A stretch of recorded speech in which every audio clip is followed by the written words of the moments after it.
Законот со кој ќе се обезбеди финансиски надоместок за стечајните работници треба да се изгласа најдоцна до 20 септември.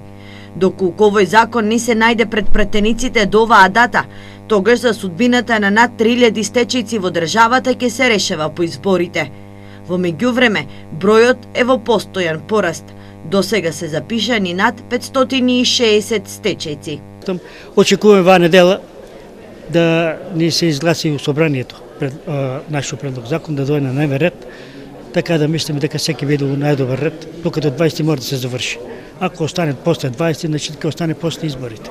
Ама тоа не верувам. Со сите што разговара, или ја не ми се потврди дека тоа до 20 мора да се реши. Скептицизмот не ги напушта стечајните работници. За нив одоговлекувањето и неставањето на законот за стечајци во собраниска процедура е доволен доказ дека агонијата и понатаму ќе продолжи. Не сум упла.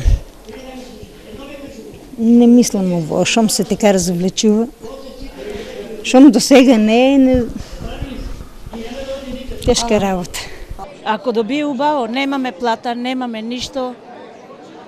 Струја, плаќаме многу, вода, плаќаме многу, а нема одека, па ќе видиме. Доколку се изгласа законот, стечајците ќе добиваат месечен надоместок во висина од 7560 денари.